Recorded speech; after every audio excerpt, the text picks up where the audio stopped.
கடலும் நண்டும் ஃப்ரெண்ட்ஸா இருக்கிறாங்க. டெய்லி இந்த நண்டு அங்க ஊர் உலகம்லாம் சுத்திட்டு சாயந்தரமா கடல் கிட்ட வந்து பேசும். ஒவ்வொன்னையும் அது சொல்லிக்கிட்டே இருக்கும். கடல் ரொம்ப ஆச்சரியமா கேட்டுட்டு இருக்கும். அப்படியா அப்படியா, ஏதோ நீ எனக்கு ஃப்ரெண்டா இருக்கிறதுனால இந்த உலகத்துல நடக்கிறதெல்லாம் நான் தெரிஞ்சுக்கிறேன்ப்பா, ரொம்ப தேங்க்ஸ்பா அப்படின்னு 2 பேரும் நல்லா மனமொத்த நண்பர்களா இருக்கிறாங்க. ஆனா இந்த நண்டுக்கு ஒரு குணம் என்னன்னா, அந்த கடற்கரையில அது நடந்து வரும்ல, நடக்கும்போது அந்த கடற்கரையில அதோடைய சுவடு பதியும். அது பாக்குறதுக்கு நட்சத்திரம் மாதிரி அழகா இருக்கும். அதனால அதை நின்று அதை ரசிச்சுக்கிட்டே வரும். தன்னுடைய வலைக்குள்ள நுழையிறதுக்கு முன்னாடி திரும்பி பார்க்குமா, இந்த கடல் அலைய வச்சு அதை உடனே அழிச்சிடும். இது ஒவ்வொரு நாளும் நடக்குது. இது வரவுள்ள படக்கு படக்குன்னு அதை அழிச்சிருது. இந்த நண்டுக்கு மனசு என்னமோ பண்ணுது. நம்ம நண்பனுக்கு நம்ம மேல ஏதோ பொறாமை இருக்குதோ, அதால நடக்க முடியாது, நம்மளால நடக்க முடியுது. அந்த பொறாமையில இவன் நம்ம சூடு அழிச்சு விடுறானோ, இவன் இவங்க கூட ஃப்ரெண்ட்ஷிப் வச்சுக்கலாமா வேணாமா, ஒரு பொறாமப்படுறவன் எல்லாம் ஒரு நண்பனான்னு மனசுக்குள்ள நினைச்சுக்கிட்டே இருக்குது. இன்னொரு நாளைக்கு இதே மாதிரி பேசிட்டு வருது, வேகமா அதை அழிச்சிருச்சு. இது வலையில நின்று முறைச்சு பார்த்துக்கிட்டே இருக்குது. இன்னொரு நண்டு அந்த வழியாவே போகுது.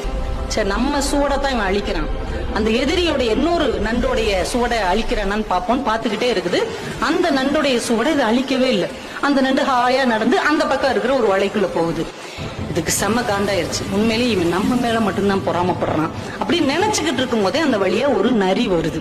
இந்த நண்டு நடந்து போன அந்த சுவடு இருக்கு இல்லையா, அதை அப்படியே ஃபாலோ பண்ணிக்கிட்டு போய் வலையில இருக்கிற நண்டை கவக்குன்னு பிடிச்சி தின்றுச்சு. இப்பதான் இந்த நண்டுக்கு ஒரு விஷயம் புரிஞ்சது. தன்னுடைய நண்பன் தன் சுவடுகளை அழிக்கவில்லை, தன்னுடைய வாழ்க்கையை காப்பாற்றி இருக்கிறான் என்ற உண்மை புரிந்தது.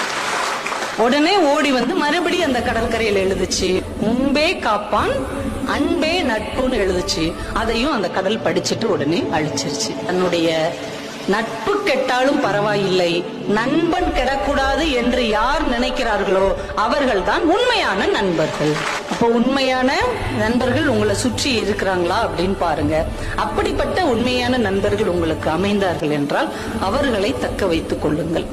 ஏன்னா நம்ம வாழ்க்கையில ரொம்ப தடுக்கி விழுகிற இடம் இந்த நட்பாகத்தான் இருக்கும். இந்த நட்பு நல்ல விதமா அமைஞ்சிச்சுன்னா நீங்க வாழ்க்கையில வேற உயரங்களுக்கு நீங்க போக முடியும்.